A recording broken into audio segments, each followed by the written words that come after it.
Okay, so I'm up here on this little gravel road, a little out of breath because I've been pedaling to get up here.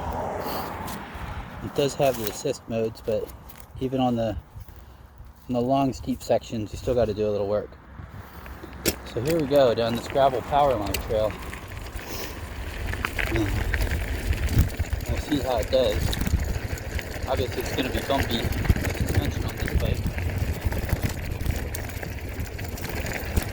I'm using it with my phone here.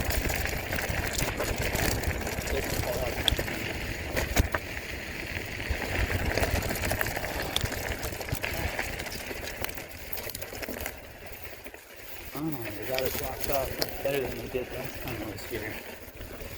So I don't see immediately how I'm going to get over there. Okay.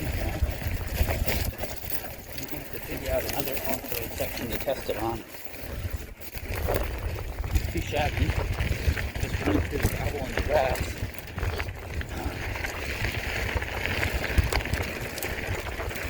So far, my general impression of this bike is pretty good. I haven't heard it a whole lot, but I just tested it out.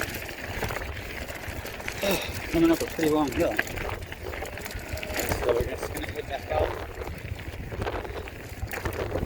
back onto the hill.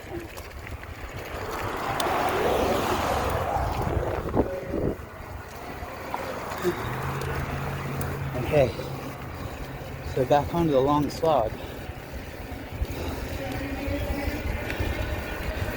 Not too bad. I'm in the pedal assist mode 3. Still working, but for one front sprocket and only one sprocket on the rear wheel and the rear hub, not bad. You can take it up to 4. It gives me another boost. Oh, here I am getting past that real motorcycle.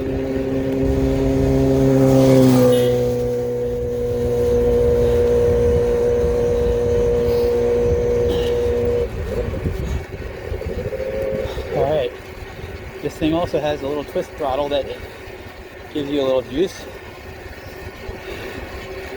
So if I turn that, that'll give me a little supplement, a little more power. But on the hill, it's still working. Okay.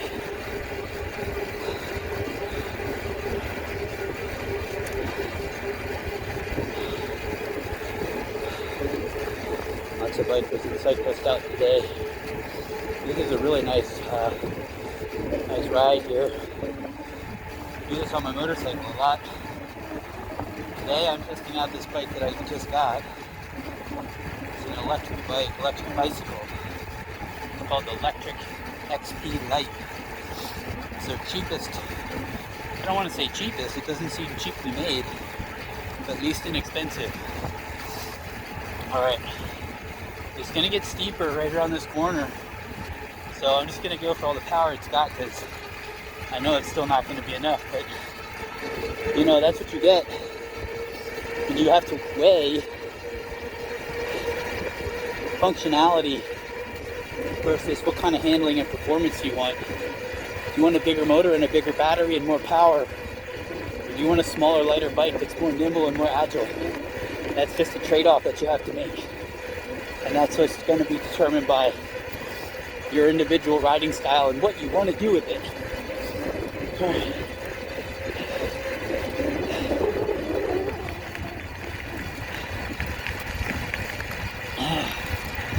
Alright, well, I'm just going to huff and puff here, so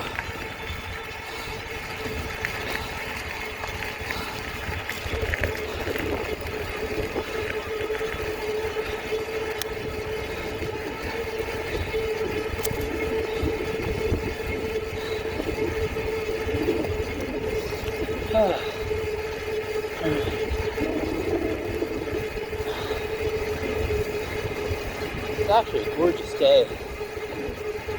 Really beautiful ride out here. through the hills.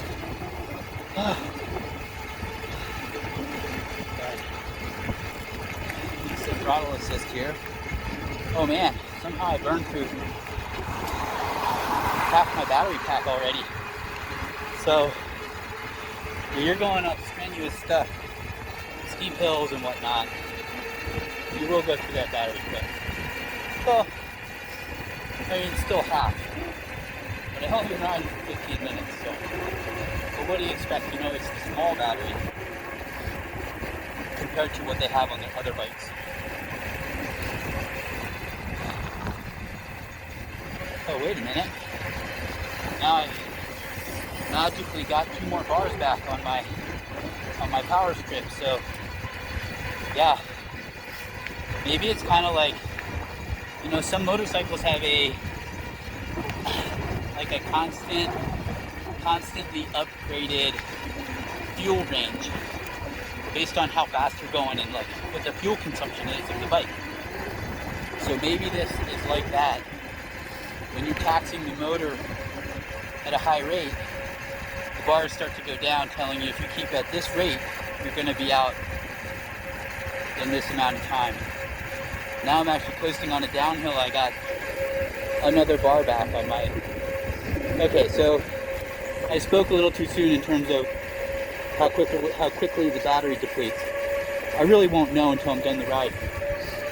But I tell you what I did do.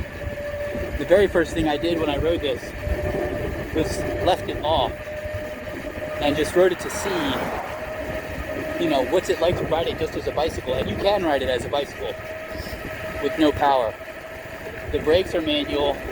It's got some pretty nice disc brakes, but it, you know, as you would expect, brake levers and cables. So it doesn't matter what the electronics or the battery has in terms of how much juice it's got left. So I do know if I run out of juice while I'm up here, I can keep riding this thing. So that's good. It would be very hard to go up steep hills with just a single gear. But frankly, that's to be expected. For people that are buying this bike, they're probably like ex-BMX riders, maybe entry level to the e-bike category. Maybe they're more concerned about storability, like how small the bike is when you want to store it, when it's all folded up, versus like how much does it weigh when you go to pick it up and move it around. That matters. So this one's just 46 pounds. That's heavy for a regular bicycle, but that's light for the e-bike category. All right, so I'm making good time. Pretty up here on the ridge. Still getting a little bit of workout for sure. Yeah. I could see how if somebody was mainly going to be using an e-bike for commuting and it had a long distance,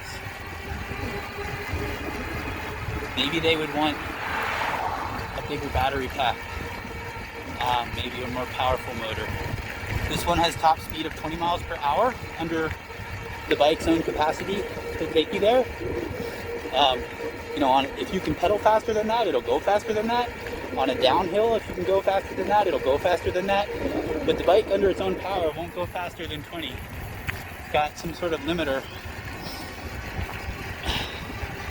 You know, on the one hand, frankly, 20 miles an hour is fairly fast on a bicycle.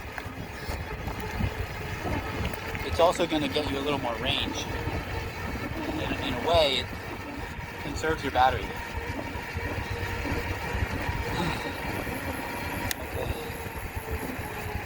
All right, for a little section there, I was using the twist throttle to give me as much power as possible on top of pedal assist 5, which is the maximum. So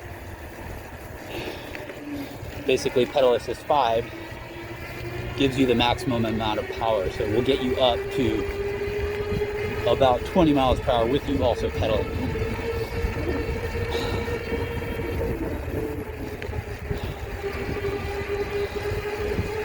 Yeah, so, you know, so far, so good.